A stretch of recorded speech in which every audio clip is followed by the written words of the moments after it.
Guys welcome to my YouTube channel. So आज म randomly interview लिन गइरहेको छु, त्यो पनि हिन्दीमा। आ जाओ मेरे साथ। Hey bro, what's your name? Daniel, Mohammed Daniel. Where you from? I'm from Pakistan. Pakistan. लग तो नहीं रहे यार। कहाँ से लग रहा हूँ मैं आपको? आप मुझे इंडिया से लग रहे हैं।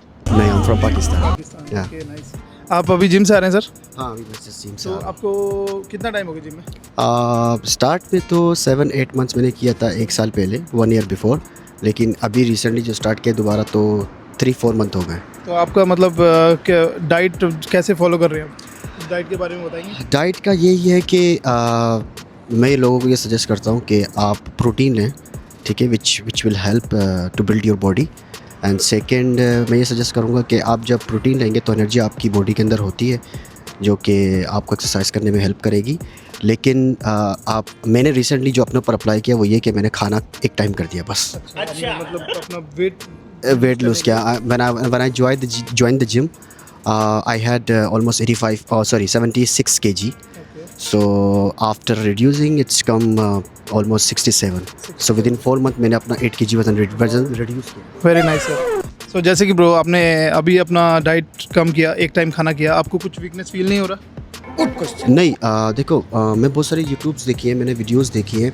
कुछ लोग कहते हैं कि आपने अपना फूड जो है वो कम नहीं करना। ठीक है, देखिए, आपको जिम करने के लिए ना कार्बोहाइड्रेट चाहिए जो आपको पावर देता है, ताकि आप अच्छे से गेम कर सकें, एनर्जी देता है। जैसे एज आई मेंशन अर्लियर कि आपने प्रोटीन लेना है, ठीक है। हमारा जो आजकल का काम है ना, जो हमारा आजकल का खाना है, उसके अंदर आपको प्रोटीन्स और मिनरल्स बहुत कम मिलते हैं, लेकिन आपको कार्बोहाइड्रेट और जो अननेसेसरी चीज़ें होती है वो आपकी बॉडी में फैट जनरेट करती है। तो ये मेरा पर्सनल खुद की ओपिनियन था कि आपने सिर्फ खाना जो पेट भर के खाना है वो एक टाइम खाना है। बाकी बीच में मैं क्या करता हूँ, मैं ब्रेकफास्ट के लिए जो है जस्ट चाय पीता हूँ, टी पीता हूँ और केक लेता हूँ एक छोटा सा, ठीक है। लेकिन आपकी बॉडी को always you should feel hungry. Your body should feel always hungry, little bit hungry.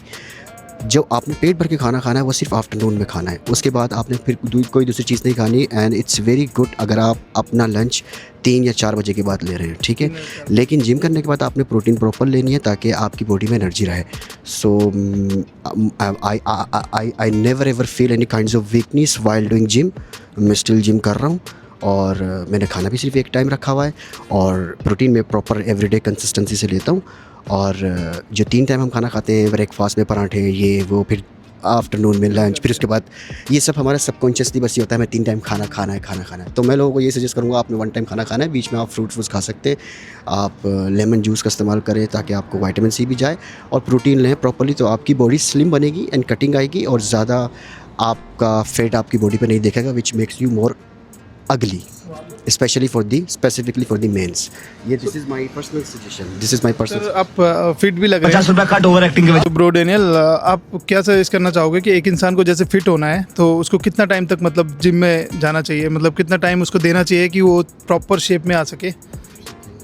मेरा पर्सनल जो ओपिनियन है, मुझे नहीं पता कि दूसरे क्या बोलते हैं, बट मैं ये समझता हूँ कि आपको कॉन्शियसली या सबकॉन्शियसली जब आप जिम ज्वाइन करते हैं, आपने अपने माइंड में ये नहीं रखना है कि मैं जो है स्पेसिफिकली फॉर 5 मंथ्स और फॉर 6 मंथ और फॉर 7 मंथ जिम ज्वाइन कर रहा हूँ। जब मेरी बॉडी प्रॉपर हो जाएगी उसके बाद फिर मैं जो है जिम छोड़ दूँगा। आई डोंट थिंक, क्योंकि ये चीज़ जो है वो फ़र्स्ट ऑफ़ ऑल आपको मोटिवेशन नहीं देती। दूसरा ये होता है कि आपके जो माइंड के अंदर डोपामिन होता है वो आपको मतलब एक रिलीज़ रहता है कि जी मेरी बॉडी अच्छी हो जाएगी, फिर मुझे छोड़ना है, तो आप उस तरीके से जिम नहीं कर पाते। मैं ये समझता हूँ you need to make it part of your life, as you eat food, as you clean your teeth. जिस तरह से आप रोज़ सुबह उठ के काम पे जाते हैं, तो it should be consistently part of your life. जब आप ये सोच के जिम लगते हैं कि मैंने इसको अपनी पार्ट ऑफ द लाइफ करना है और मेरे को मतलब मुझे always I should keep continue this, तो फिर इवन आप 4 मंथ भी करते हैं तो आपको एक अच्छा रिजल्ट आ जाता है, क्योंकि आपके माइंड में ये होता है कि मैंने कंटिन्यूसली इसको करना है।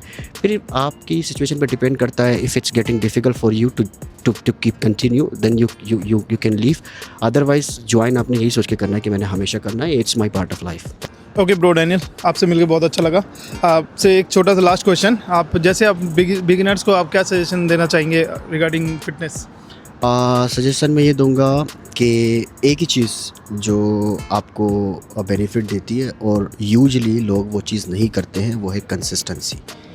बहुत सारे पतले लोग जो जिम में जाते हैं या बहुत ज़्यादा मोटे और ओवरवेट वाले लोग जाते हैं, उनमें पर्सनली मैं जो चीज़ देखता हूँ वो ये कि वो इनसिक्योरिटी के शिकार हो जाते हैं, इनसिक्योरिटी में चले जाते हैं, जिसकी वजह से दे लीव आफ्टर फ्यू वीक्स और after few months.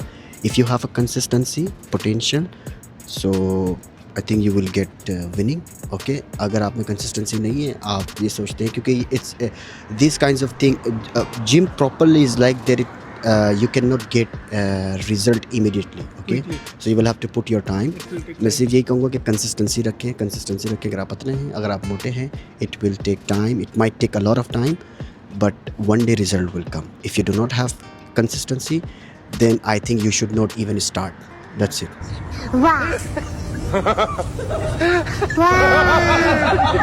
Thank you so much. Bye bye tata. So तपाईँहरूले देखिसक्नुभयो guys, just normal interview from the gym members होइन. मैले चाहिँ जस्ट भिडियो बनाउन खोजेको किन हो भनेपछि सबैलाई इन्फर्मेसन दिनुको लागि कि तपाईँहरू अब आउने टाइममा आफ्नो डेली रुटिनमा जिम चाहिँ एड गर्नु होला, किनकि एकदम जरुरी कुरा हो त्यो भनेको चाहिँ. किन भनेपछि हाम्रो डेली हामी जिम गर्नु गयो भने हामीलाई फिजिकल फिट पनि हुन्छ हामी, प्लस हामीलाई रिल्याक्सेसन पनि फिल हुन्छ होइन. म मेरो पर्सनल एक्सपिरियन्स म भन्दैछु हजुरहरूलाई, जिम गयो भने चाहिँ बेस्ट हुन्छ क्या. त्यही भएर जिम जानुहोस्, ज्यान बनाउनुहोस्. Thank you so much for watching. लभ यु अल.